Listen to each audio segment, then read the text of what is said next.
chers experts, je suis très honoré au nom de Madame Arkady Svetlana Mingengi Ndomba, épouse Nzoma, ministre de l'Environnement, du Climat et du conflit homme-faune, d'être présent à cet atelier national de formation des parties prenantes sur la transparence de l'action climatique et consolidation d'un plan d'action national d'amélioration dans ce domaine en République gabonaise.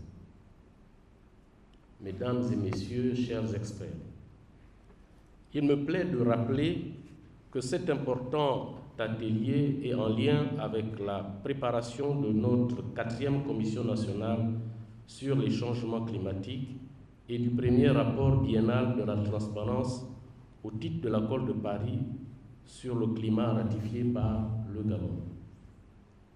L'objectif général de nos travaux est de renforcer les capacités des parties prenantes en matière de transparence de l'action climatique et d'élaborer un plan d'action national à court et moyen terme d'amélioration de la transparence.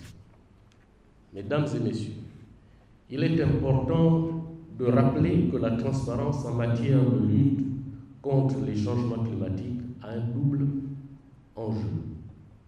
Tout d'abord, garantir l'effectivité des résultats des politiques publiques en matière d'adaptation, d'atténuation et de financement.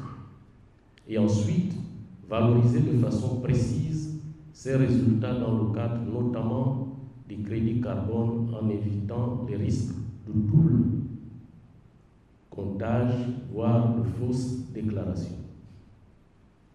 Le rôle majeur du Gabon sur la scène internationale en matière de climat doit donc s'accompagner de la mise en place de systèmes robustes de production et de gestion de l'information climatique.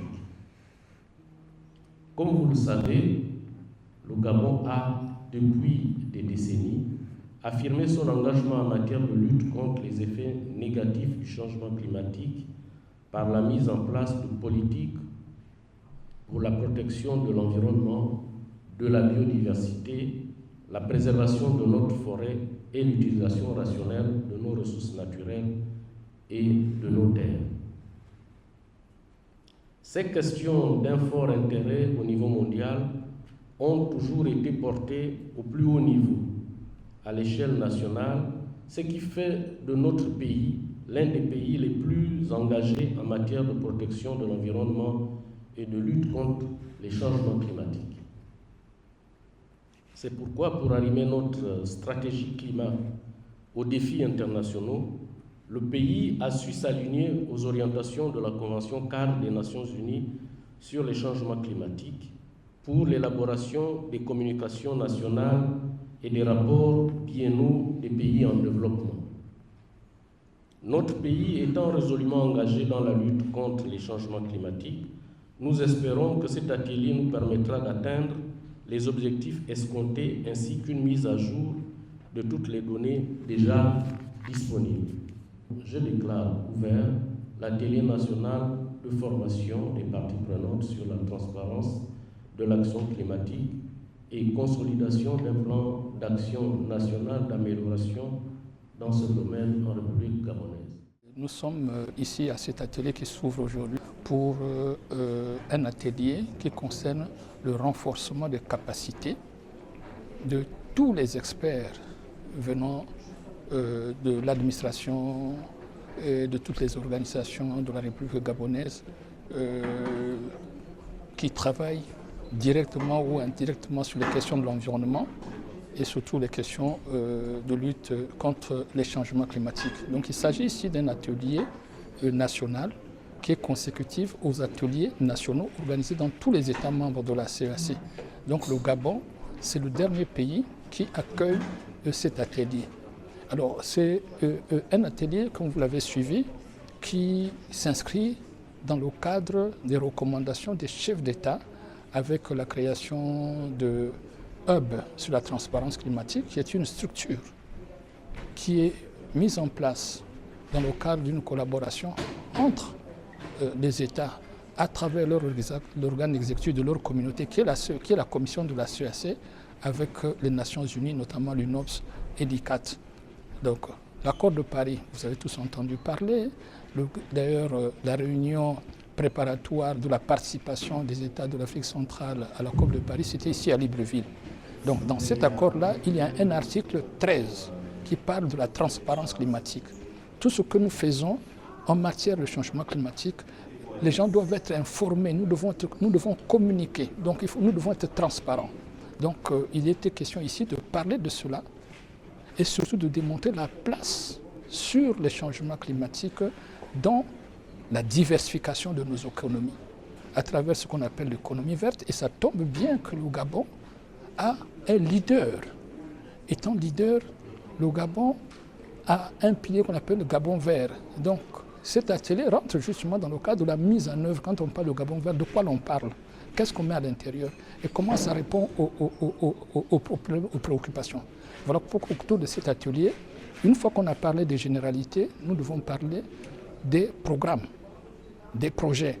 Et des projets choisis en rapport avec les États et surtout les populations, pour résoudre les problèmes qui sont liés à ces questions, au changement climatique. Ça peut être des inondations, ça peut être la question de mangroves, ça peut être l'agroforesterie, donc des questions claires. Comment on fait pour que ces questions de changement climatique ne restent pas au niveau du discours, mais en lien avec le développement économique? Il faut se féliciter que le Gabon, qui est en phase de transition, puisse accueillir ce type d'atelier avec des financements de partenaires. Ça voudrait dire que le Gabon redonne davantage confiance et le Gabon réaffirme davantage son leadership en matière climatique. Et cela, nous l'avons tous constaté par la participation d'abord au premier forum du président Brice Clotaire Oligui Nguema sur les 3 bassins au Congo, à la COP aussi, à la COP 28 et récemment aussi à l'AMSEN au Kenya et très récemment au Congo. Et donc il est tout à fait normal qu'une initiative des Nations Unies conduite par INOPS et INCAT en collaboration avec la Commission économique des États de l'Afrique centrale, la CEAC, organise cet atelier national sur l'action climatique. Et cet atelier national a pour but d'évaluer déjà les engagements du Gabon, tant sur la finance climat, sur la réduction des gaz à effet de serre, mais sur l'implication aussi des acteurs. Donc ce n'est pas un atelier de plus. Et l'objectif final permettra de mettre en place un groupe national qui regroupera à la fois l'ensemble des experts sur le climat, sur les énergies renouvelables, sur l'agriculture, mais aussi la société civile et les parlementaires. Et la semaine prochaine, justement, se tiendra à Brazzaville une rencontre des parlementaires où nos parlementaires gabonais seront effectivement présents, ceux de la commission environnement qui est dirigée par Paul Bioremba à l'Assemblée nationale.